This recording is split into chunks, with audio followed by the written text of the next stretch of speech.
Okay, I'm going to welcome everybody to the fourth, excuse me, in the League of Women Voters of Western Nevada County Candidate Forum Series. Tonight we are welcoming the candidates for Nevada City Council. My name is Janice Bedane. I am the president of the League of Women Voters of Western Nevada County, and I am going to disappear off your screen soon after I say just a few things and I turn it over to the moderator. This is the first time that we have done this virtual hosting of candidate forums, and it's gone well. We've gotten great feedback on it. We have made some adjustments, but one thing that you absolutely can expect is that there will be absolute civil discourse, which we always have, even in our live forums as well. I want to thank all the people who submitted questions. Questions were submitted by 3 p.m. yesterday, and really appreciate everybody getting those in. I want to remind you too that the last forum that we have is NID, and it's on Monday. So we encourage people to submit questions for that. Please submit them by 3 p.m. on Sunday, so that we can get them all organized. So that's important. NID questions, 3 p.m. Sunday. To all of our viewing audience, your mics are off and your cameras are off, and we can't see or hear you, so you can do anything that you want while you're also paying attention to this this forum. The forum is being recorded, and any use, edit, or rebroadcast is subject to prior authorization of the League of Women Voters of Western Nevada County. And any other video of this forum made without our consent is not permitted. We are going to be making this available tomorrow on UBNet's YouTube site, as well as the League of Women Voters website. And also this is streaming on Facebook, so you'll be able to pick it up on multiple Facebook feeds. So again, our last forum is NID. That's on Monday from 6 to 7:30. We have 4 candidates. All of the candidates are going to appear for that. Details for the forums, how to watch them, how to submit questions are on our website. That's www.lwvwnc.org. League Women Voters Western Nevada County.org. And on top of the information about the forums, you can also find voter resources. We have almost everything one could imagine. If you have a question about how to vote, where to vote, when to vote, all of those sorts of things, if you go to our voter resources page, we just have a plethora of information there for you. So it's a one-stop shop for all voters, and encourage you to go there and find out all about it. So now is the time, of course, to be checking your voter registration. Have you moved? Have you changed your name? Anything that might throw that off, you want to check that out. You can do that when you go to our website. You also want to be encouraging all of your voting age children, your neighbors, your family, anybody who you think is not registered to vote. Now is the time to register to vote. You can, of course, register up until the day you vote, but the wise thing to do is to make sure that you are registered to vote by October the 19th. And then finally, right around October the 5th, our ballots are going to be mailed out, and it's time to put pen to the ballot and fill it out and get it in. And we are, of course, encouraging everybody to do that early. You can expect it right around the first week in October. I want to also mention that we are going to have a series of videos on each of the ballot measures. Those are going to be up on our website right around the 28th of September. It's going to be for each single measure is going to be discussed. We've teamed up with the League of Women Voters of Diablo Valley, and we're excited to be able to bring those to you in this time of COVID. So without further ado, I'm going to introduce you to Stephen Munkel. Stephen is a longtime League of Women Voters member and a longtime moderator, and you are in capable hands, so thank you. Thank you, Janice. And I want to start out by acknowledging that we're celebrating 100 years of women having the right to vote. And we are also celebrating 100 years of the League of Women Voters. So it didn't take any time at all for women, once they obtained suffrage, to form an organization dedicated to public education and advocacy. And I want to just briefly mention that tonight's forum is, of course, a public information task that the League performs in every election cycle. It's completely nonpartisan, and we just want every voter to have as much access to the information about candidates as we can provide. So in order to accomplish that, or try to accomplish that this evening, we're going to have questions to the three candidates for Nevada City Council. And tonight we have Amy Cobden, Catalina Llanos, and Gary Peterson. For the audience, I'll briefly explain that the format tonight will involve a 2-minute opening statement by each candidate, and then questions, which they will have 1.5 minutes to answer if they want to.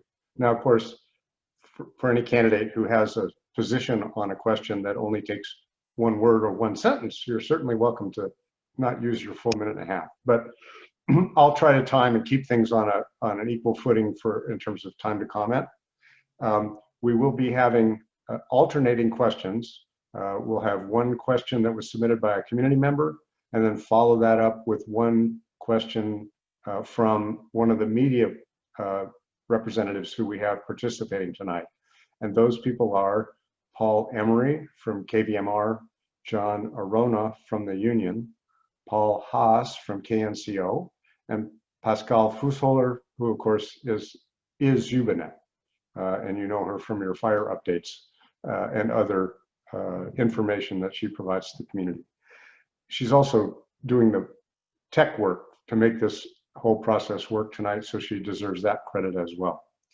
All right, so let's get down to this, and we'll start off with opening statements. We have 2 minutes each, and we're starting with Amy Cobden.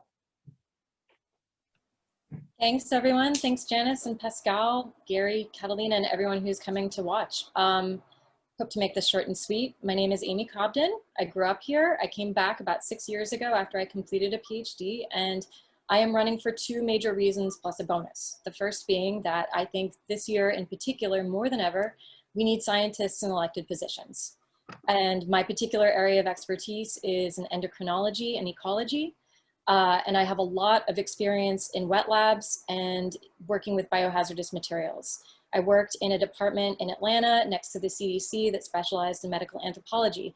So I think that in terms of what I have to offer this council and this community, I have a lot to offer in terms of scientific expertise and in scientific translation. Secondly, I am running because when I came back here, I struggled for 3 years to find work and solid employment, and it was brutal. And I know that that is a common story for a lot of people my age and younger when they come here. And frankly, that's a huge problem when we're thinking about how the city is going to survive in the future. We need more jobs for people, and we need better jobs for all ranges of education and experience. And we have a wealth of different kinds of talent and creativity, experience, and education in this community. So I am running in part because I want to produce more jobs in business. Lastly, as a bonus, I have a lot of experience working with fire and utility companies because I work in a forester's office in a consulting business. So I just want to point out here, I think that for me personally, this is not about winning, this is about stepping up and helping out the community. And I want to say that I'm so happy that there are such fantastic candidates like Catalina and Gary who are stepping up. 10 seconds. And that's it. Thank you. Thank you very much. And then we go to our second candidate, Catalina Llanos, for her 2-minute opening statement. Hey, thanks, folks. I'm 26, a proud daughter of Indigenous immigrant parents, was born and raised in the ghetto of South Central Los Angeles. And after a lot of research, I decided to choose this town because I compel with the community and the values in the ecosystem. My house is just across the street from Chevron next to that green space, so I get to see the day-to-day operations in town. And I've improved the relationship between the police and the people experiencing homelessness on that lot. I also have 6 acres of land in our watershed, proving that I came here, set roots, and wasted no time in getting to business. At Chico State, I studied physical and environmental geography, rural town land use and environmental planning, and geographic information systems technology, which is basically making maps like the ones that are behind me. I've managed a small private environmental consulting firm of 35 years and was offered to be owner at the age of 24 because I am business and street smart and in tune with new technology. I also have experience in the public sector, having mapped your tax parcels at the Nevada County Assessor's Office. At the assessor, I spent a lot of time reviewing historic maps to truly understand the way land in our town is taxed, utilized, and evolving. My latest gig, as you can see, is working as a first responder to map all the wildfires that are ravaging our communities.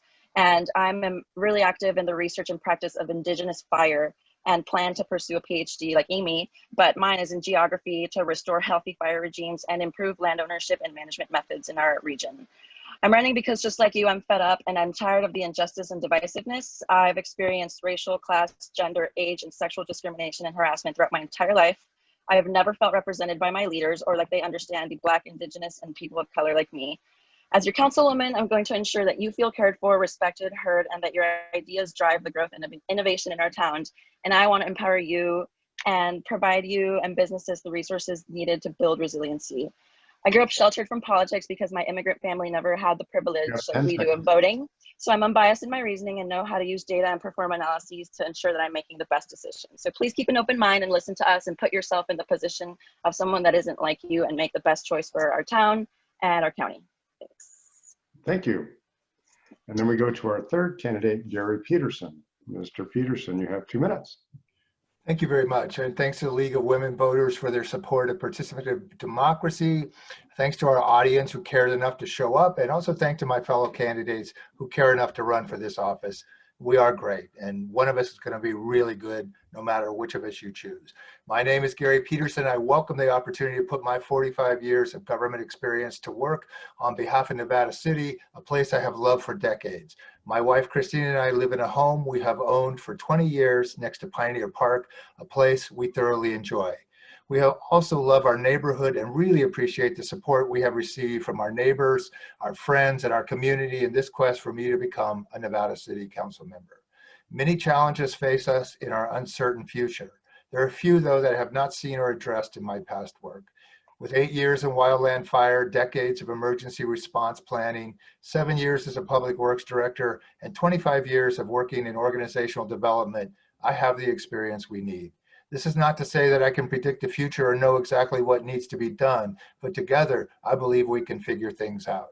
My priorities are remaining economically sound as a city, developing sustainable supplies of power and water, preventing fires and being fire safe as a city, planning for the future, looking forward as opposed to being reactive, receiving police and fire services in alignment with community values, protecting our quality of life, our neighborhoods, and our historic character. Above all, throughout my entire career, I have stood for honest, open, transparent, collaborative governance. I bring calmness, stability, professionalism, and fun to taking care of the business of our city. I am deeply committed to tapping the collective wisdom of our community so that we can face this uncertain future we are living in. You have 10 together. seconds. Thank you. And thank you. Oops. Got to hit the right button on this timer. Okay, so now we're going to go to the first question. I'm going to do one of the community questions to start off with, and then we're going to, as I mentioned to you in the warm-up session, and for the audience benefit, we're going to shift who is the first person to respond to each question, so that everyone gets the chance to listen to other answers and help formulate their own, and also get stuck with that. Oops, here's a cold question, I have to go first. So we're going to start with Ms. Llanos for the first answer to this question. What responsibility do you believe you have as a public official to adhere to, promote, and enforce state and local health mandates? Obviously a question for the times. Right, well, I think, okay. So I think it's my job to enforce and follow the rules and make sure that we're following all of the scientists and public health officials guidelines. When I was at the county, I got to have some of those firsthand presentations before the pandemic really hit, and it was good to watch them prepare slowly before things really hit. So I still use gloves and masks everywhere I go. At gas stations, I use gloves because I'd rather be proactive. It's better to be safe than to be sorry, or don't be sorry, be careful. So as a public leader, I think we have to look out for the health of everyone. And even though someone you know, just looking at the data, looking at everybody that's out there, making sure that just because one person's healthy, the other one might not be, and we have to really be considerate about that. And my time's probably getting close, but I think just following with the data and listening to what our people say and how they feel. Probably got a little off topic there, but thanks, and was first. Okay, thank you. And then the second person for this question would be Mr. Peterson, and you have a minute and a half. Thank you. You know, there is a path forward through all of this. I think all of us agree we have to pay attention to the science. It's really important, but we also need to get our community open. We need to get our businesses back to work. We need to get our restaurants working. The way we're going to get through this is to follow the government's mandate. We know that September 22nd, if we keep the cases down, that will be to 50% occupancy in our restaurants. There is a path forward. It is our job as leaders in this community to take us all down that path to bring our community back to work. Look, I'm like everybody else. I don't like anyone telling me what to do, but in this case, as leaders, we must come together to address these significant public safety issues if we're going to get our economy working again. So that's the way forward. We've got to do it together. We've got to follow the science, and we've got to pay attention to the rules. Thank you. And thank you. And then we have for the third response from Ms. Cobden. I'm so sorry. When you read the question, a siren went by and my dog howled for a minute and a half. Could you please repeat it for me? Sure. What responsibility do you believe you would have as a public official to adhere to, promote, and enforce state and local health mandates? Great question. I think that this is so important right now. And it brings me to one of the things that I value most about this community is that we are a small community that's small enough to talk to one another face to face. I think, yes, absolutely, we are going to have to follow governance from the top down at this point, but also as a council person, I think it's my responsibility in a small community to reach out to businesses that say don't want to abide by mask rules and try and have a conversation with them about what their reasoning is and just talk it through. If that doesn't work, then okay, yeah, we're absolutely going to have to have some major top-down reinforcement. And going back to what Catalina said, yeah, we need to make sure that this is a safe environment, especially given that a lot of our economy that we need to be worrying about right now currently depends on tourism. And if we don't demonstrate that we're the kind of community that is abiding by state mandates and keeping people safe, then I think it's going to really do us a disservice when thinking about who's going to want to come here and spend their money. Thank you. Thank you. So now we'll have our first question from a media person. Paul Emery, would you be ready to do that? And the first answer of this question comes from Mr. Peterson. Yes, I'm ready. Can you hear me okay? Yes.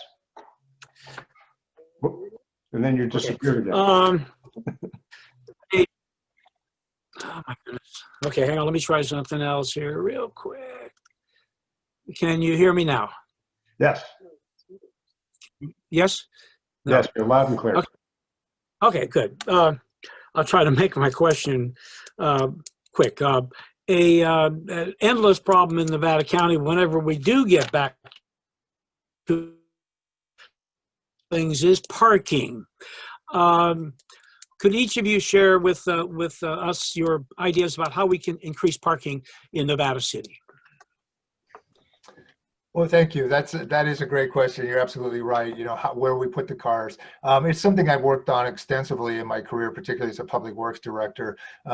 Moving parking around, understanding how to pay for parking. Have built a parking garage.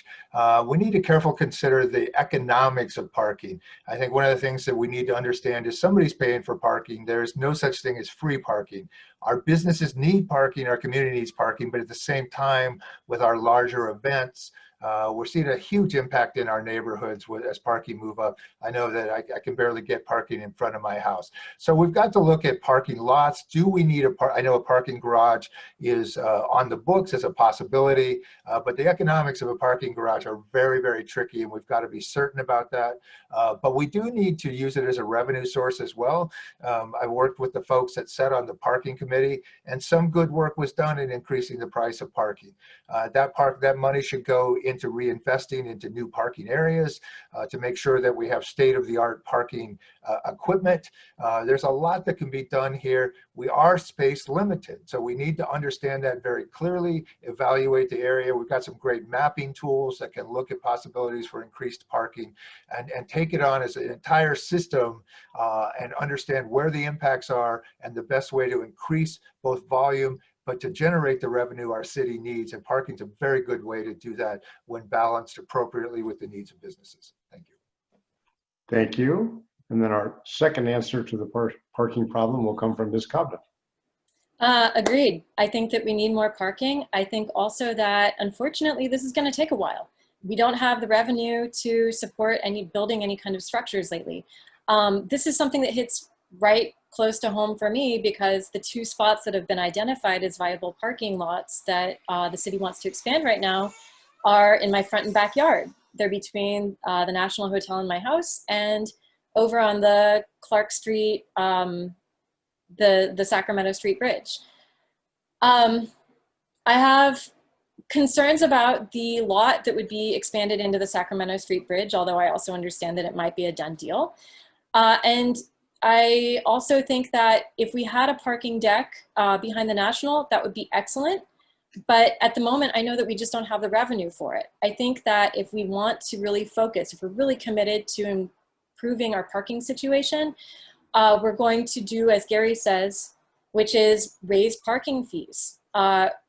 The quarter cent tax, or the raise from 25 cents to 50 cents that we had recently has generated $400,000 in revenue in the last year alone, which is almost a quarter of our city's budget, including the police budget. So I think that as much as people hated that, we're going to have to consider doing something like that if we want to improve the situation in the long run. Thank you. And the third person to respond to that question will be Ms. Llanos. You're muted. Thanks. I was just saying, I love this question because I lived in Reading and we had a big dilemma that the downtown was rebuilt like 2 or 3 times. The highway was moved around because they built a giant parking structure and it wasn't being used. I agree that, you know, the revenue, and one of the things in my background is land use. I really understand land use, and like Gary and Amy are saying, we don't have a lot of space. One thing that I really like and value about our town is our square mile, or, you know, our mile that we're really contained, and it really is a really benefit for the community in planning. At any rate, I think, yes, we don't have a lot of space. There's always underground, multi-level increasing buildings, you know, if possible. Some of our things are obviously historic and pretty fragile. But, you know, just in listening to this, I'm creative and I have ideas immediately just when I hear something. And one idea that just popped in is like, why don't we do a shuttle from the county building to downtown like we do during Victorian Christmas? If, you know, our staff is out at 6 o'clock or, you know, the latest, why not promote that over the weekend so that they can, like, our tourists can come in and use that shuttle and go, you know, obviously when our, you know, things are opened up again. I'm just kind of throwing ideas that come to as we're discussing. I agree. Yes, the revenue would be great. And yeah, I during Victorian Christmas, actually, some people come knocking at my house and ask if they can park in front of my house and in my parking spot, because I live on that old green lot. And so there's some space there. And yeah, my street gets crumbed up too, just like both of yours.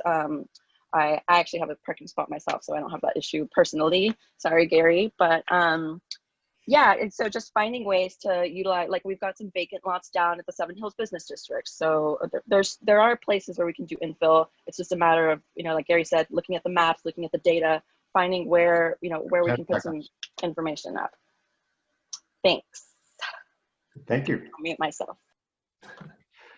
So next we have the second question from the community contributions. This one will be answered first by Ms. Cobden. What is your assessment of the current financial health of the city, and what do you think needs to be done about it? Oh boy, this is my favorite question. We're in bad shape. We are a tree falling down on a person away from losing our municipality. And that is a complicated situation. So I think about this from an ecological and anthropological point of view, holistically. We are an ecosystem economically, and we have a lot of gaps right now that need filling. My major goal here, like I said, is to bring in business, to generate revenue, to generate jobs in town. And I think that it's really important here, because of the precipice that we're standing on right now, to think about what is working here right now and what our resources are. I had some really productive conversations with the Cannabis Alliance this week about where they see their kind of contributions to this town going. Because currently, again, one of the biggest sources of revenue in this town is cannabis. Elevation and the other businesses that are in our sphere are pulling in the most money right now. And that's something we really need to focus on. So I'm going to leave it there. I think that we need to focus on what we've got, make sure that we're standing on 2 feet, and then we can start thinking about other kinds of business that we can pull into town, of which I have many ideas. Thank you. And the second response to that question comes from Ms. Llanos. So can you repeat the question, please? Sure. What is your assessment of the current financial health of the city, and what do you think needs to be done about it?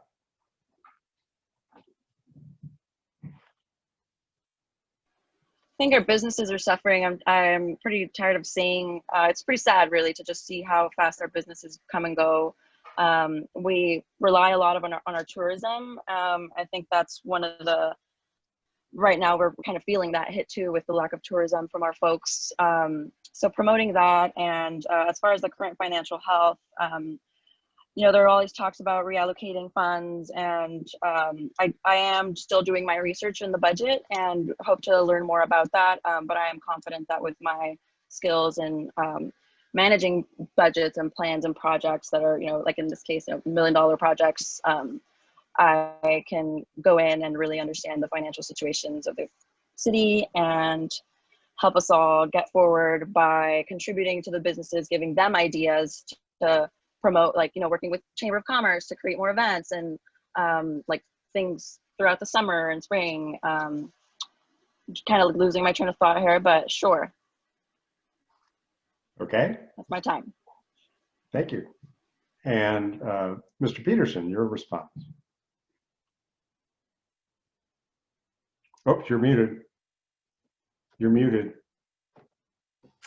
There you go. Budgets are not theoretical for me. I've managed budgets for decades at some really difficult situations. We do have tough decisions. Amy's absolutely right. This is a budget standing on the precipice. For me, the first thing you do is make sure that you're getting everything that you deserve. Are the taxes, have we audited that? Are we getting everything? Has the county got that right? Mistakes get made sometimes, and those, we need to make sure that that's good. We also need to be looking outside to determine where the grant opportunities are. Job creation is critical, but it's a longer haul deal. Right now, we're not going to make the budget mid-year. We're not going to make the budget next year. One of the things we have to get ready for is the rebound of the economy. And we have seen over and over and over that when the reset happens, government will push money out to infrastructure projects. We need to be ready with shovel-ready projects. When it starts raining money, we need to have our buckets out. This is what we saw in the recession. I brought in millions of dollars then for the city I work for. We can do that again, but we have to be ready. We have to start now. So it's understanding what we have. Are we getting what we need? We need to look at other sources. We do. Catalina is absolutely right. We need to be creative. Parking is one of the places, cannabis is one, but there are others. So we really need to put our heads together and make sure that we are viable economically. We protect city services and the people that deliver them. Thank you. So now we'll have our second question from the media representative, John Arona. Would you like to ask this one? And the first response will come from Ms. Llanos. Thank you. So a big part of the economy rebounding in the future will be, it seems like will be broadband and getting a reliable internet access. So I'm wondering, because it seems like throughout the county, one problem has been private industries making it profitable to bring broadband here. So I'm wondering, what would your role on the city council be to bring broadband to the area? And would you look into city-owned infrastructure, co-ops, and other alternatives to private industry? Yes, I agree. This is great. So in my profession, fast internet is the most crucial thing. I'm sitting in a trailer in the middle of a field, And, you know, we're relying on internet and generators to keep us up so we can make our maps and get the firefighters out. I struggled with this in writing to at my company or environmental consulting firm, where we constantly were going with AT&T and really fighting to get broadband, or like all the new stuff that I remember. You know, I don't remember the specifics because I'm on the spotlight, but at any rate, the county building actually was just above us, and in a 2-story building, the county was above us, and they managed to get AT&T to hook up to them. And it was pretty upsetting that they couldn't just do it for all of us. I think for us being in a rural area, especially right now with the whole remote working and teleworking, I know my partner, one of his childhood friends just moved back here from LA because she's working remotely. And at this rate, she may as well, you know, come back to where she's from and be happy here in a really nice environment. And, you know, all she needs is internet. So I think this is a really crucial thing with the times we're going. I mean, you know, the fact that I can be at this Zoom thing right now with all of you, in Chico at the fairgrounds for the fire again. You know, it's connectivity, and I think we need to get our town up to speed with that. As far as who would own it, I would love city owned and co-ops, and the smaller the better, I think. So working with NID and seeing what we can do there, and I guess that's it. You kind of made me lose my train. Thank you. Thanks. And then we go to Mr. Peterson, second response. Yes, thank you.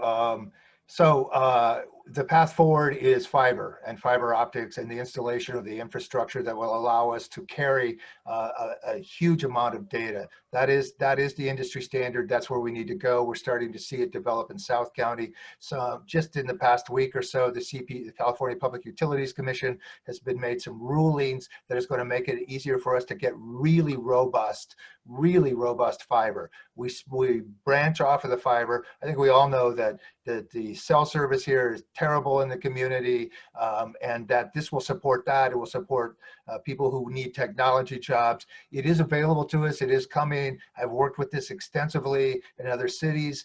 It is partnerships required between cities, between the providers, and it's a scalable issue. You have to have enough of an area, a big enough area with enough partners to make it work economically, or you will not get the investment that you need. But it is going to be about fiber optics coming into our town. My prediction is that we will, within the next 2 to 5 years, have a completely wired town with fiber optics. It's starting to happen around us. It's coming. We need to be prepared for that. We need to support that. That is one of the main paths towards good job development and good infrastructure that we all need. Thank you. Thank you. And then we have the final responder for this one is Ms. Cobden. Gary stole my answer.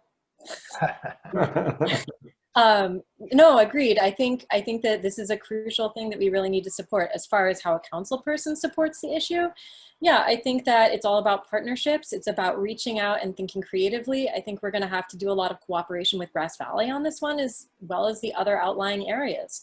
There's strength in numbers here, and the more that we can pull together, the more viable we are as an area of interest for where these cables are going to come. All right, thank you.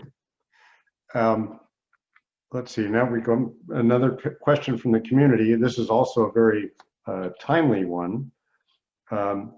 Recently, peaceful BLM protesters were verbally and physically attacked by counter-protesters. Do you approve of the manner in which Nevada City Police Department responded to this situation? If not, how should they have handled it, and what steps will you take to reform police operations? And the first response to that one comes from Mr. Peterson. Oh, you're muted again. Thank you. I think it was one of the most disturbing things our entire community has seen when peaceful demonstrators were attacked by violent protesters. I've reviewed the video. I've looked at a lot of information. I've been an emergency responder for much of my career. I'm very careful not to second guess what happens in those situations. But I do want to see the after action reports. I do want to understand thoroughly what happened there before passing judgment. On the other hand, I believe as a citizen, if a violent act is perpetrated on you and a police officer is standing there, I expect that action should be taken. But what I really understand is that as a community, we have the right to get the police services that we require as a community in alignment with our values. There's a lot of work being done in Grass Valley, wonderful work between the city and the police force and the community. In the last city I worked in, I rebuilt police community relationships after 4 fatal shootings of Hispanic men by police officers. It takes a lot of work, but it is a dialogue between the community and police. It takes training, it takes investment, and that dialogue and that path forward, I am committed to ensuring that those conversations, those dialogues happen. It's important. We need the police that our community needs, and we need to take action, and something needs to happen. Thank you. Thank you very much. You all are really good at keeping your time close to the limits, so I want to acknowledge and appreciate that. The second responder to that question, Ms. Cobden. Yeah, this was traumatizing for everyone, I think. And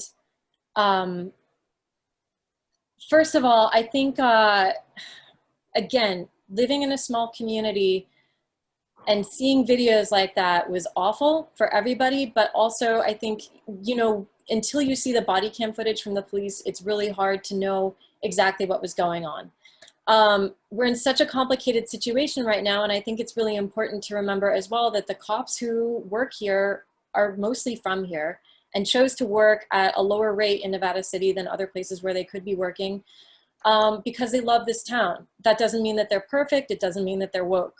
I think that, as Gary said, we really need to focus on kinds of training, and that's up to the council to facilitate right now. I think that the way it was handled post-event was good in many ways. I think that what Chad Ellis wrote to the community and the speed with which he wrote it was appropriate and right. However, I think also what we were missing there was an opportunity for more community dialogue. I don't think that this is a one and done situation. I think that we really need to continue to do this. I know that Councilwoman Fernandez is working on a racial justice task force. And that's the kind of thing that I would really love to participate here, but it's also something that council is working on already. Yes. And I think that as council people, we really need to facilitate communication between the police and our community. Thank you. Third responder to this question would be Ms. Llanos. This is a pretty emotional question for me because I obviously don't have white skin. I grew up around exclusively Black and Mexican indigenous people. So I actually had culture shock when I first moved to Chico because I'd never seen so many white people. And over time, moving to Redding, I actually had a Black boyfriend and we broke up because he was afraid of moving to Redding because it was so racially divided there. So I know what it's like to be the person that they're fighting for. And it makes me so proud to be in this community and to feel that people care about people of color that are gay. There's, you know, all those things that we have the size. And, you know, I came here because I'm confident in who I am as a human being. And I'm just like you, I'm intelligent. I've worked hard throughout my life. And the way the police responded, I think they should have reacted to the violence right away. And I don't feel like that was done. Unfortunately, I wasn't at the protest. I would have been, but I was working. And I would go on, but I think that we can do better. And I think that I bring that diversity aspect and, you know, I really support Daniela and I don't want to play the color card here. I think that would contribute to the divisiveness, but I do feel like I have that different perspective given my upbringing and just the reality of my faith. So I'm going to probably continue to be harassed throughout the rest of my life by people that don't like people like me. And as a council member, I'm going to make sure that everybody is respected and that doesn't happen. And it's obviously spreading beyond color, like the fact that white people, it was white on white, and I'm tired of that. That's all I have to say. That's why I'm running. Thank you. So we're going to call on Paul Haas for the third question from the media. And the first responder to this would be Ms. Cobden. All right, candidates, thank you for taking the time in your life to run for office. I know that it is a stressful and a challenging thing, but it also can be very rewarding. My question, I think, is also pretty timely. Involves the city's relationship with PG&E and trying to move utilities underground. I'm not going to go to the tree cutting piece right now, but just about going forward once one of you is elected. How do you see that relationship going, and any strategies in working with the power company in order to reduce cost or partner to take and move lines underground? Great question. This again is my wheelhouse. I work in a forestry consulting business that contracts with utility companies. And what I know about the situation is, yes, underground is great. We want underground. It is so expensive. We just don't, like parking decks and state-of-the-art anything right now. We don't have the money for it, and we need to be creative about how we manage that. Perhaps one of the approaches we could take to it is getting PG&E to cost share with us. At the same time, PG&E is hemorrhaging money because of the court orders they have to remove vegetation all over the state. So it's a sticky issue. When it comes to putting wires underground, though, we have that to some degree all over town. That's why we don't see power poles in downtown. It's possible.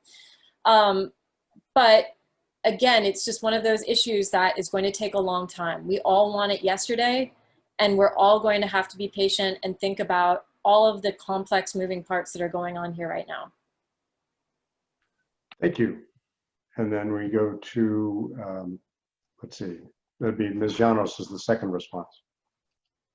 Yes. When I lived in Reading, the utility was managed locally, and I really admired that. And obviously there, after the car fire, I lived during the car fire, and my house was like a quarter mile from being burned. I was evacuated for 3 weeks, but at any rate, they talked a lot more about underground once that happened. And I'm familiar that in our historic district, we converted that to underground to make things a little more healthy. As far as the cost partnership, I think, again, kind of similar with the internet, working together with our adjacent communities and including people in the sphere of influence, really, and throughout more of the people that interact, what am I saying? The people that actually engage with our town. What else? And obviously more renewable energy. Why not, try a little bit of solar, a little bit of, we can't do much wind, obviously, but, looking at those other possibilities. And, that mosquito distracted me, but yes, I'm totally for alternatives that are better for people and the environment. Thank you. Thank you. And the final responder for this question will be Mr. Peterson. Thank you for the question. I will keep it focused on undergrounding, although I have a whole lot to say about PG&E, as I'm sure everyone else does. I've managed undergrounding projects. Actually, there's a fund. It's active in the city where PG&E puts money forward to help undergrounding. That fund is active. The problem is that it has to be met with matching funds. Very difficult. As Amy said, undergrounding is tremendously expensive and highly unpredictable. As a public works director, what I learned is you want a surprise, dig in the ground. You'll find tanks, you'll find abandoned lines, you'll find chemicals, you'll find all kinds of stuff. Also, it's really important to understand that undergrounding is not easy on trees either. You have roots, you have systems. It is a very tricky long-term business. It should have been done long ago when the rest of the undergrounding was done, but it did not. So we need to look at it, but that's really not the issue at this point. There's more immediate issues. Undergrounding can come. It's probably 5-6 years away because of how costly it is. PG&E has to, by law, put up a fund and nearly half the money. But again, I can't imagine the city coming up with $1.5 million or $2 million, more than half the city's budget to match the kind of funding that it takes. We're going to need to look at alternatives. It will come eventually, but right now we're not going to be able to afford it. PG&E is not going to do it. We need to look to other sources of energy. We need to challenge our relationship with PG&E in terms of an energy provider, and we need to change the way we work with them. Thank you. And thank you. Now we have, thanks, Paul. We have another question from the community, and this is a housing question that has sort of several parts. So let me try and sort through that. What do you think the city should be doing in order to enhance the amount of housing stock available to the city, and low income or otherwise? And what is your position on affordable housing in Nevada City? And the first responder for this question will be Ms. Llanos. Just having a technical difficulty, would it be possible to pass on me and come Sure. back? We can come back. Thanks. Let's start with Mr. Peterson. Thanks, Catalina. So I think there's a lot of ways to take on affordable housing. It's a tricky business. Traditionally in Nevada City, we've done that with small second units. The state law that just allowed for another second unit is likely helpful, although we have to make sure that our housing stock isn't consumed by Airbnb issues. The Cashin project, is challenging to the city. I think the important thing about that project, no matter how good it seems to be in a decent location, but that provides 8 years of our responsibility for legally providing affordable housing. So now it's time for the county to step up, to Grass Valley to step up. This is really a regional issue. We can continue to work on second units. We need to make it easier to build second units. We need to get our planning department's ducks in a row so that this becomes a smooth process. Everybody that wants to live here should live here. As we move forward into this world, we need people who work downtown, can walk downtown. That's what we need. We're going to get that through second units. That's the way to go. But again, we have met our responsibility for a very long period of time with the Cashin project. We need to look outward to see what others are willing to do. This is a regional partnership economic issue, and we need to manage it in that way. Thank you. Thank you. And it looks like the technical problems corrected. So let's go back to Ms. Llanos for that. Yeah, so can you just repeat the question again? Thanks. Certainly. What do you think the city should be doing in order to enhance the amount of housing stock available in the city, and low income or otherwise? And what is your position on affordable housing in NC? Infill accessory dwelling units are two big things that I've learned about in planning and have actually worked on projects to do. A lot of people have some space in their backyards, and I think they should consider, adding a little granny unit or something and renting it out for people. When I first moved to Nevada County, because I got recruited by my job for the county, and I was actually homeless for about 2 months. I lived out of my car, got to sleep along the river, and got to sleep in amazing places until I ultimately got my land and my house. But it took a while, obviously, one, because I really wanted to find out where I wanted to live. I really wanted to be sure that, I want to live in this neighborhood or that neighborhood. And then obviously just the cost is, my cost of living in Redding was way less, and I had a house that was 3 times the size. So I took a big hit here, but it was worth it. As far as affordable housing, I see, like I was mentioning, those folks that sleep on that lot next to me, and I want them to be able to, they're waiting, every week they get their checks from disability or veterans and whatever that is. And they're waiting for something to open up, for something affordable to come up. And so how do we get these people in houses or something? And also just alternative housing. There's the traditional mom and pa, 2 kids and, family dog and all that. And I think in our lifetime right now, people aren't living that way anymore. I've actually been sleeping in my tent for the last month because I'm on camp, but they have these really cool, like, giant trailers that have like 3 cot type of things. They look like coffins. And so why not, create more multi-level types of things for people. Thank you. So final response to that question, Ms. Cobden. Yeah, again, an issue close to my heart. I can't tell you how many of my friends have struggled with rent to rent out a tiny 10 by 10 shack at the end of New Rome Road that costs $1,000 plus propane with, barely enough space for a loft bed. I gotta say, if we had more people walking to their jobs downtown, we'd have less of a parking issue. So that's something we should all be considering. But I think that there are a lot of complicated issues at play here. One of them is that it's really difficult to build in town. We have limited amount of space, and yes, we have allowances that let people put in granny units. My mom and her partner Eric were one of those houses that did that, and it took forever, and there were all kinds of hoops that they had to jump through. So I think that one of the things that council can do is work with the county to make sure that the ordinances that get in the way of that kind of construction are a little bit easier for people to deal with. Keep in mind that the more second units that we can build, the more revenue we're going to generate with local contractors. But also I want to bring up, because we haven't talked about it yet, Airbnb is something that we need to talk about in this conversation. And probably because I'm running out of time already, I'm just going to make it short and sweet. I think that the approach here is that we need to really strongly consider what Airbnb and vacation rentals do to our community and put appropriate restraints on them so that we can more carefully control who gets to rent what, so that people can rent affordably. Thank you. So now we have our fourth question from the news media person, and that will be Pascal coming up with this one. The first responder will be Mr. Peterson. Okay, well,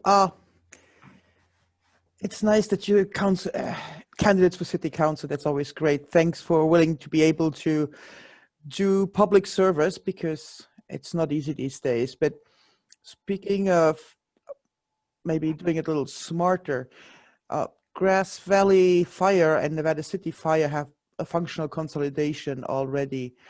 Would you consider doing the same thing either with Grass Valley or with Nevada County as far as the police goes, just from a purely financial standpoint? Thank you. So it needs to be thoroughly understood. I've worked on a lot of these issues, and it tends to be an issue of management and the cost of management and how we duplicate those costs. I'm fully aware that the city of Nevada City has a long-standing history of its own police department, which seems to be one of the sacred things. But I think it needs to be a cost-benefit analysis done here to really look at that, to make sure that, again, this goes to the community policing services. What is it that we want as a community? Is that the right choice for us? Again, economics really are important in this. I'm aware of what the fire department is doing. Really useful work, consolidating, moving people around to where they belong so that we have good coverage, they have training, they can distribute the costs. These regional approaches are going to become more and more important as we see limited resources in city. We need to take it on in housing, we need to take it on in fire, we need to take it on transportation, and of course we need to look at it through the lens of law enforcement. So I would advocate for looking at it very closely and economically to determine, because we're going to have to make some tough choices. One of the big questions is, will we be able to afford our police department? No matter how much we like to have it, where are those tough decisions that need to be made? Fully capable of facilitating that kind of conversation in our community, and it must be a community decision. Thank you. And thank you very much. Now we have a response from Ms. Cobden. Immediately I want to ask, did Grass Valley say something? Did they ask us? I think that what Gary said is absolutely true. Personally, I don't know that much about what it would mean to consolidate police forces. What I do know is that I live next to the overpass, and I have had some neighbors during periods of time who have given me cause to call the police from time to time. My house was broken into multiple times while I was working on it before I moved in. And for me, there's a real peace of mind knowing that they are in town and they will respond to a call within 5 minutes, that they are at my door. That's great. I would have to consider what that would mean in terms of them getting pulled into Grass Valley's police force. I think also in terms of budget, yeah, I wonder if Grass Valley has the budget to deal with that. Personally, I don't know a lot about how that works. I know that our personal Nevada City budget with the police is quite small, all things considered. I think, however, that it is absolutely worth considering and getting some well-informed opinions on here, because that's not my wheelhouse. That's all I got to say. All right, thank you. And Ms. Llanos. I need you to repeat the question, please. Sure. Functional consolidation is already in place with the Grass Valley and Nevada City Fire Departments. From a purely financial standpoint, would you consider taking a look at functional consolidation or full consolidation of Grass Valley and Nevada City Police Departments? Yes, one thing, a few things. So first, I just want to mention that the county has this map that's really cool, and it shows all of the calls and everything for the whole county. So it's pretty neat to see just, you know, how the units pass on duties to each other. I have been seeing that a lot here on fire camp. For example, this fire I'm working on, it's a big polygon. CAL FIRE is only responsible for this much. Forest Service is responsible for this part. So we're not even touching here. And, you know, it's very political. They just, you know, shake hands and like, okay, well, the fire's gone that way, you take care of it. And I think especially when it comes to police, it's really important for us to know, for the police to know the people, especially across the communities, because we're so close and we're kind of blend in sometimes.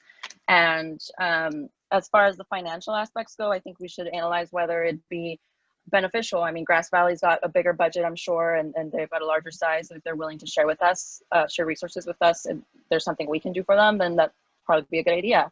So let's see, functional consultation. I think that's about it. I mean, yeah, just, you know, understanding the logistics of the way, they already talk to each other, you know, I'm sure. So looking at that aspect might make things easier. I was talking about that with my lead here is from Trinity County, and you know, they don't have any incorporated cities, so they don't have any budget for fire or police or anything like that.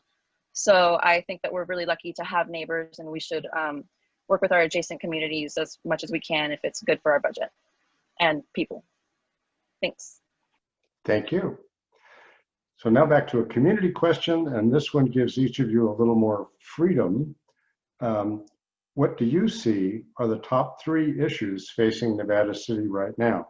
And this goes first to Ms. Cobden. COVID, housing, jobs, and then fire. Those are the big issues. And gosh, it doesn't even ask me for a plan. That's great. I think that oh gosh, what's particularly challenging about this pandemic in this town is that we haven't seen a lot of cases. And I think for a lot of people to really care, they have to know someone who's gone through it. So my fear is that in not having that kind of personal relationship, many members of the county are just not going to take it seriously, and then it's going to come back and hit us. I think that that is a huge issue that we need to be thinking about on a community-wide basis. And as a scientist, I've long felt the frustration of hearing people explain away science in light of what they want to believe that's more convenient or easy for them. That's something we're gonna have to deal with the economy. Again, in light of the PSPSs, in light of the pandemic, we are really suffering, and we really need to be forward thinking, as Gary says, about making sure that we are structuring our projects in a way that are going to benefit the community economically and meaningfully. And then lastly, with housing, I think that the two, well, actually, no, not lastly, housing goes hand in hand with the economy. And lastly, with fire, I think that the Jones fire was a real wake-up call 10 seconds. For a lot of people, and we all need to be helping each other to understand what makes a place fire defensible and supporting each other in achieving those goals. Thank you. And the next response for that question will be Ms. Llanos, your top 3 issues for Nevada City. Yes, economic development, and by supporting that through business retention and creation. My partner actually started his own metal fabrication and welding business a year ago out of the garage, and I want to support him and watch other people like him pursue their dreams and create more opportunities for our community and contribute to the community. The second is mental health and community well-being. I think, yes, the power shutoffs, the pandemic, everything is really taking a toll on all of us, and we need to come together and share our stories and leave the stress behind us and focus on how we can help one another. The last, obviously, my strength environment and indigenous land management techniques. Even though we have a really small town and people, like I have my 6 acres that are actually outside the city limits, but I think that within our town, working with our sphere of influence to be sure that we're protected from, yes, fire, and that we are perhaps even practicing fire in the ground. I hate that I can't practice fire on my lot, and you know, I would do so culturally, but I can't because of the regulations. And so looking at all those types of things and restoring kind of just more of that, you know, native management and kind of way of functioning and ordering society. So those are my top 3. I could go on about them. Let's see, what can I extend? How much time do I have? Well, yeah, I mean, I'm tired, like I said earlier, I'm tired of seeing businesses go away and people's dreams be crushed, and I don't want that anymore. I'm getting a little burnt out, sorry. Might start going like, yeah, let's do this. Thank you. And Mr. Peterson. Yes, so we are talking priorities here. So first has to be the economy, which is essentially the lifeblood of a city. Amy mentioned earlier, we're right at the edge. If we don't get the economy together, none of the rest of it happens. We don't have the staff to do it. We don't have the resources. So baseline, we must take care of the economy. We must make sure that we've got revenues, that we're getting grants, and that we're bringing in jobs. Without an economy, there's nothing. For me, a very big one is water. You know, we take water for granted here in this area, and it is not a stable supply. It is simply not. With global warming and changes in water use. The city's relationship with NID needs to be understood and clarified. So again, we're talking life force stuff. You got the economic life force of the city. You got, you know, I love to quote W.H. Auden, the poet, who says, thousands have lived without love, but not a single one without water. We've got to have our water act together. Then fire. And I come at it after years of emergency planning and experience with fire. I come at it from a prevention aspect. The most cost-effective way to handle fire is to not have it. And so we need to focus resources, significant resources, into fire prevention. That's how we get ahead of it. We, of course, must plan. We must be ready. We must have evacuation routes, but prevention is the path forward. So I'm talking about having the economy working right, that our water is safe, and that we're safe from fire. After that, we can do a lot more. But right there, those are the priorities that's going to get us through. Thank you. Thank you. And that brings us up to our media personalities once again, and we have Paul Emery up for his second question of the night.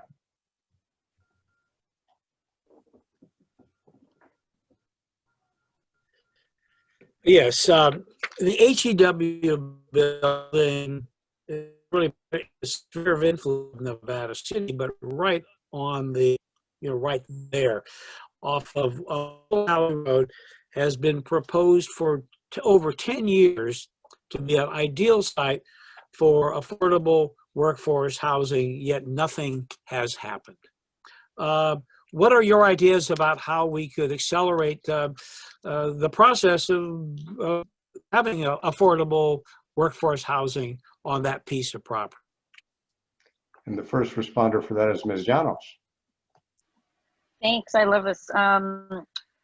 You were kind of cutting off on the first half of the question for me, unfortunately, but I get the gist of it. You know, talking about the plan for the affordable housing for 10 years and how I would accelerate it. Well, I have worked on a lot of CEQA, California Environmental Quality Act, and National Environmental Protection Act projects throughout my career. I've watched, you know, how these projects are halted due to little things that can come up, like, you know, the plant or just people complaining. How I would accelerate it, I would work with the developers. I think that we have to remember that the land, you know, is still owned by somebody, and developers, you know, just want their coin sometimes, and they want to develop something that'll give them the most money, but we have to give them incentives for to develop something that's more affordable. And I've certainly seen that, like, you know, the towns I've lived in, Chico, Redding, and now here. What else can I say? 10 years is a long time. I really think it should be move forward, especially with the way our things are going right now, when we don't have a lot of space or a lot of room for people to come in. I think that's, you know, kind of it for now. All right, thank you. Mr. Peterson, your response next. So the HEW building in particular is really a tricky business. It's a large piece of property settled in some really consolidated neighborhoods. I mean, one of the things we have to always look at in Nevada City is protecting our neighborhoods. They are who we are, they're how we live together. And that project, there's been some iterations of that project that would simply overwhelm that neighborhood. I'm one of the few people here who probably knows how to read a traffic report. Not that I enjoy reading traffic reports, but I do understand them. And I'm, you know, I'm looking at those traffic reports and seeing the trips, and they're just not lining up for me based on what the proposed density of that area is. It needs, every project in our city needs to be a project that is consistent with the neighborhood in which it exists. So we're hearing that the developer can't pencil out the project because it has to have a density that's not acceptable to the neighborhood. I think the neighborhood's put up some really good responses to that. They've worked really hard with the developer trying to get a reasonable piece. Yeah, it's tough in this economy to develop, but I've worked with developers for so long. You know, you get a real mixed bag with developers. Some are good. Fortunately, we're working with a local person, I think, who understands things. That matters a lot. I was here when the shootings took place in that building. I advocated for digging a hole in the ground and dumping it in there then, and other things could have, but it didn't happen. but we need a project consistent with the neighborhood. Oh my God. Thank you. And final response to that question, Ms. Cobden. Yeah, same. I think that that building and that property holds so much potential. And I think I had a really interesting conversation with Lori Oberholzer from the Willow Valley Group representation of the neighborhood around it. And like Gary said, we really need to take into consideration who else is living there. Yeah, it's a complicated issue, but it's not that complicated. I think that we have codes in place and we have other kinds of analysis that say, this is how many single family homes can fit on this space. And this is going to be the impact to the nearby community and to the local neighbors in terms of traffic, in terms of septic, in terms of all kinds of other things. And that group has really done their homework. And I think that we need to respect it and we need to reward hard work in that sense. So I think as far as that particular issue goes, I can definitely see that moving forward in the next couple of years, assuming that the developer has the funds to do so at this point. But I think no matter what, even if you build a single home on that property, you're going to be making returns. And I could be wrong, but I think that all in all, it's kind of a win-win for everybody. We get more single family homes that are affordable, and we don't necessarily bombard that neighborhood with unnecessary traffic and other kinds of pressures. Thank you. So next question up from the community probably combines two things that have been touched on, fire prevention and PG&E. This goes first to Mr. Peterson. What is your position on the proposed PG&E 200+ tree removal in downtown Nevada City? So I'm going to be real careful with this because I get quite angry about this. You know, we are living in a problem that PG&E created for us. Their consistent insistence over the years to put profits before people has put us in this position. They are now moving so fast because of the court orders that they're just moving through neighborhoods. They're not being sensitive to habitats. They're not listening to communities. I've negotiated with PG&E, and it does not have to be like that. I think that the proposals put forward to save 16 trees is a minimal ask of PG&E, and PG&E should be paying attention to that. You know, the PG&E local folks are really nice, but they're working for a big corporation that is really about profit. So we need to evaluate the trees, look at the 16 trees that are there. We really certainly need to look at that big blue atlas and understand what needs to happen. Losing that tree would be a tragedy. PG&E can come to the table. They can mitigate their impacts. They can help us. They can put funds forward to help us manage our forest. There are many things that they can do. You can see my letter to the editor in the Union this morning. We're all sitting back. A proposal has been put forward. We need to see what PG&E is going to do. But like I said, I've negotiated with them many, many times. I'm not a fan. They can do good things. It is their choice. Will they? You have folks saying that, you know, the trees aren't worth anything, and you have PG&E representatives saying, "Oh, we can't negotiate with you." That sets an unhealthy precedent. Well, 10 seconds. So we need to bring them to the table. PG&E, show up and let's talk. Thank you. And second responder there would be Ms. Cobden. Yeah, let's talk with PG&E. You know, they're people, and like Gary says, there are a lot of there are local people working for them on this project who we can talk with. This again is in my wheelhouse. I work in a forestry consulting firm, and I see this all the time. What I find complicated here is that some of those trees are on private property. I really do feel that if a private property owner wants their tree taken care of, that can be a $10,000 bill for a tree that could potentially smash your house. It happens every year in town, and it's devastating. And thank God people aren't killed as often as they could be because of it. Not to say that trees are falling from the sky, but this is a real threat that we have. So if private property owners want to take their trees down, we have to let them do that. When it comes to trees on city property, my understanding of the way that this whole process has worked is that multiple arborists have come through and looked at these trees. These are experts in their field. We're talking about master arborists. Like doctors, you always get a second opinion. So I think that, you know, if there's any kind of misgiving on part of people living in town about which trees, like that Atlas cedar on Bennett and Broad, we get different arborists coming in and explaining to us why they are viewing the tree as a hazard or not. And I think also we really need to take into consideration Yep, 10 where seconds. the city's coming from here. Because as I said earlier, if any of those trees fall, cause a death, cause a fire, cause a house destruction, that can bankrupt us. So we really need to be thoughtful about this situation. And Yes, if that thank you. happens, then the county is going to be making decisions for us, not us. Thank you. Final response to that question, Ms. Llanos. Yeah, I personally came to Nevada County because I wanted to live off grid, and my lot actually doesn't have utilities. It's way out in the middle of BLM and Forest Service land, and same thing for the fire hazards, and just so I can practice my indigenous fire. At any rate, I think it's a balancing act. You know, we all go home at the end of the day and turn I don't own a TV, but you know, folks turn on TV and folks want their hot shower, and I think it's a values and balancing act. The trees are precious and important and a source of our life. And I think that, yes, they need to be protected. And I also think, like I said, that we need to look at where they are, the impacts, the benefits. There's a full circle. And I understand that people are emotional about them. I admire the people that are out there sitting and protesting on the trees. I think it's pretty incredible. So yeah, it's a values game. My 2 cents. Thank you. Let's see. So now we're to a news question from John Arona from the Union. Thank you.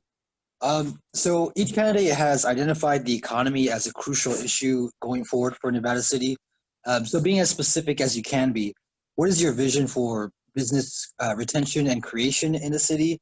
And will attracting living wage jobs require the city to move away from a tourism-based economy? The first response to that is from Ms. Cobden. All right, this is my favorite. My vision is that we have businesses that allow anyone from any educational background to have a living wage where they can not only afford their rent or their home, but they can save for retirement. Like I said earlier, I think that an immediate step forward, and we're just talking immediate, like the next year or two, is being more in communication with the Cannabis Alliance about what it is that they think can grow their business, because that is working. And you know, whether we know it or not, there are people who are employed from the level of CFO and CEO to attorneys to manufacturing people to trimmers, all working in town, and it's not even that apparent. Again, like I had a very positive conversation with Diana from the Cannabis Alliance about where they could be going in terms of building indoor growing facilities, which could be making major revenue for our town. So I think that we really need to consider that, and it can be done well, it can be done professionally.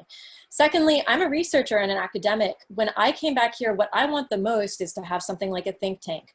I think that we have so many different kinds of perspectives, so much creativity and education, and also experience and background. People come here from all over. And I think that we have such a wealth of that here. You have 10 that seconds. we can come up with a really great kind of consulting firm that could be useful to the region and to the rest of the nation. Those are my first 2 steps. That's time. Thank you. Second response from Ms. Llanos. Will you repeat the first part of the question, please? Yeah, so each candidate has identified the economy as a crucial part of going forward. So what would be, as specific as you can be, what would be your vision for business creation and retention, and will living wage jobs require a move away from tourism-based economy?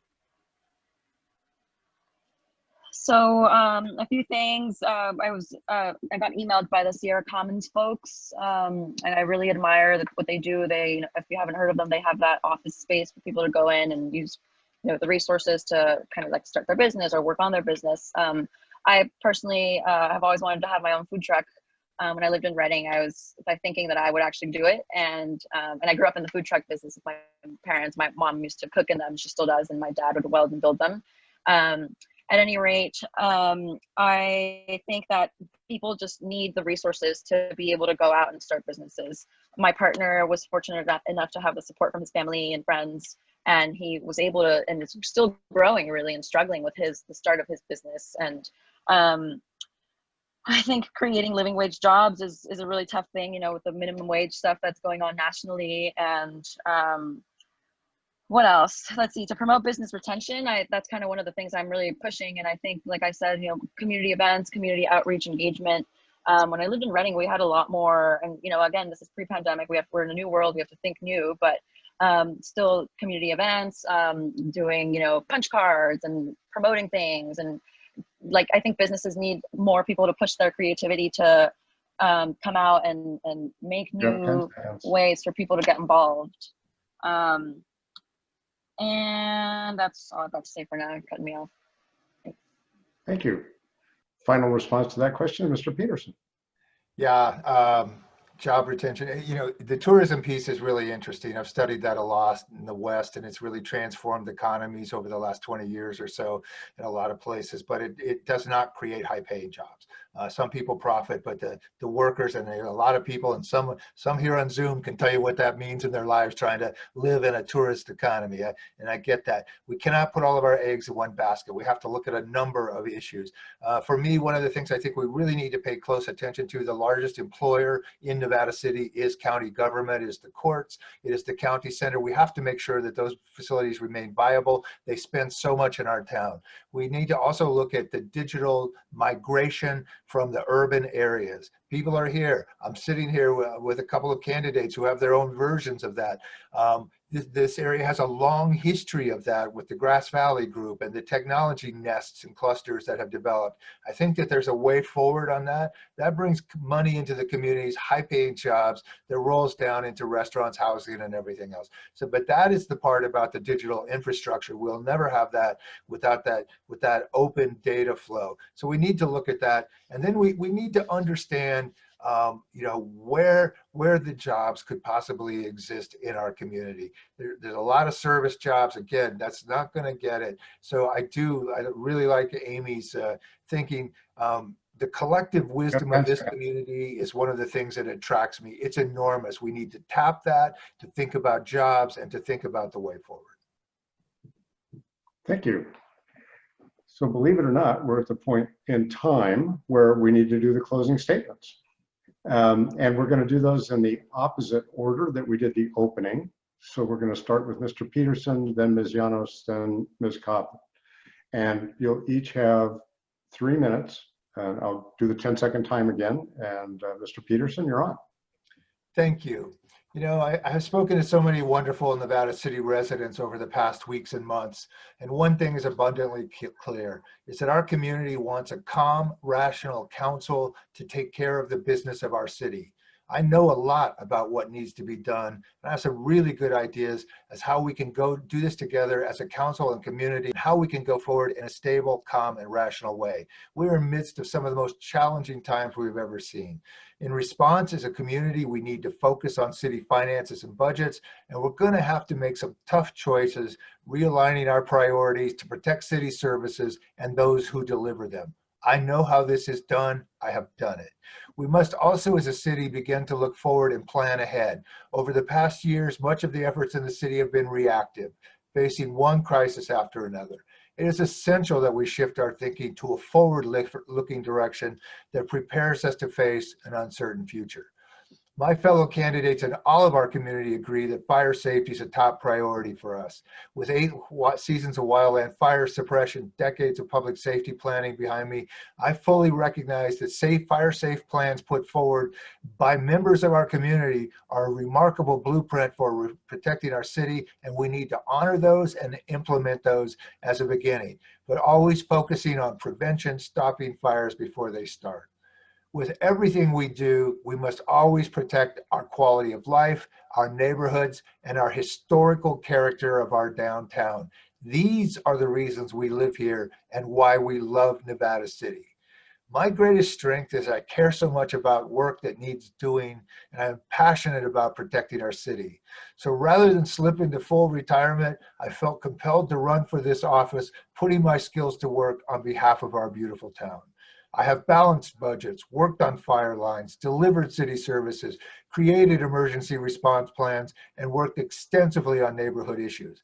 I am passionate, skillful, fun, and collegial when taking on big challenges. And being semi-retired, I have the time to give the office the attention that it requires.